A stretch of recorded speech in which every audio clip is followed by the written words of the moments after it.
Je m'appelle Pauline, j'ai 25 ans, je termine actuellement mes études de psychologie.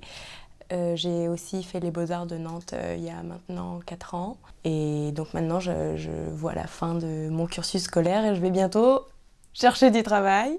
Et ça va être la meilleure partie de ma vie, je pense. J'ai hâte, j'ai déjà hâte. Voilà. Qu'est-ce que je vais faire aujourd'hui ? Qu'est-ce que je vais faire demain ? Je commence par une petite histoire.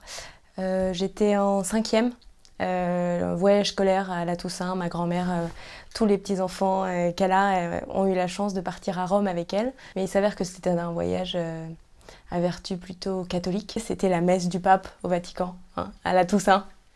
Autant dire qu'on n'était pas les seuls. Je ne sais pas combien de milliers de personnes sur cette place. Et ben moi, j'ai pas hésité à me perdre. Donc la seule chose que j'ai trouvé à faire, c'est de rester 3 heures à côté d'une colonne sur la place du Vatican, que j'ai vu se vider peu à peu. Jusqu'à ce que je retrouve mon putain de groupe.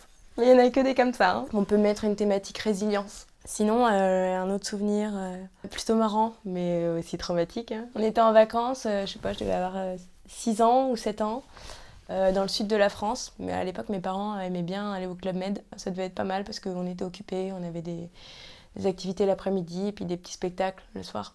Il y avait un spectacle un soir et je me souviens, ils n'avaient rien de prévu de particulier et ils comptaient sur les enfants pour chanter. On était tous assis sur la scène et personne ne voulait aller chanter, enfin personne.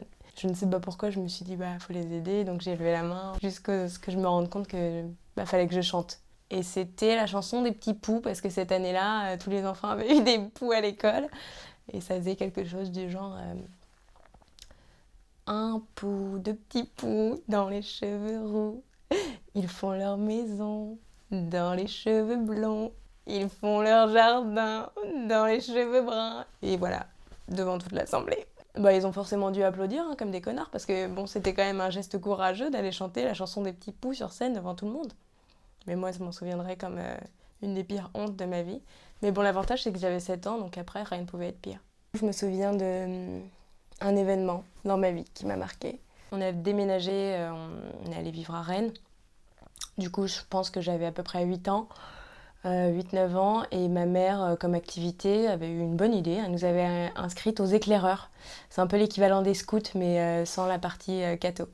Et on avait plein de regroupements, plein d'activités, des week-ends, des après-midi.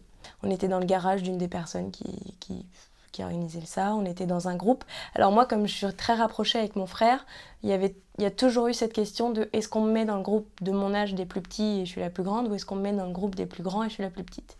Bon, à chaque fois, c'était acté, je vais dans le groupe des plus grands et je suis la plus petite. Bon, ça me dérangeait pas, ce qui s'était passé au Club Med d'ailleurs. Et donc du coup, on avait une après-midi dans ce garage-là et on devait faire une fresque, un dessin. Donc là, c'est la mise en contexte. En fait, il faut savoir que mon frère, les quelques semaines d'avant, plusieurs semaines, j'en sais rien, était en train de découvrir la Seconde Guerre mondiale avec cet emblème assez caractéristique de la Seconde Guerre mondiale qui est la croix gammée, qui me fascinait. C'est hyper difficile à faire. Et donc du coup, je m'entraînais sur mes cahiers, sur mes tableaux à faire cette croix gammée parce que, d'un point de vue visio-spatial, c'est pas évident. J'ai commencé à dessiner des croix gammées un peu partout sur cette fresque. Donc forcément, il y avait une partie de moi qui était fière et une autre partie, je pense, sincèrement, qui savait que il y avait quand même un truc qui allait pas trop. Et donc du coup, il y a une fille que j'admirais pas mal d'ailleurs, ado, parce que moi j'étais une enfant, donc qui est venue me voir. Elle est venue me voir avec mon frère. Et j'ai compris, ils m'ont expliqué qu'en fait, il fallait pas dessiner des croix gammées partout. J'aurais aimé qu'on me dise, regarde comme c'est joli, c'est très bien, bravo, bravo. C'est pas facile à faire. Et donc du coup, je les ai remplacés par des nuages. Croix gammée, c'est bon. Les poux, c'est bon. Perdu au Vatican, c'est bon. Oh putain, j'ai un truc. Je m'en souviendrai toute ma vie. Quand on était petit avec Antoine, on avait un petit jardin dans la copropriété. On a vu un bébé écureuil. Donc je sais pas dans quelles circonstances, mais on a réussi à le caresser et tout. On était trop contents de caresser un bébé écureuil parce que c'est hyper joli. Enfin, je sais pas, j'avais cette sensation. Et en fait, on l'a retrouvé mort 2 jours après. On n'est même pas sûr que ce soit lui, dans les faits. Il n'avait pas un collier.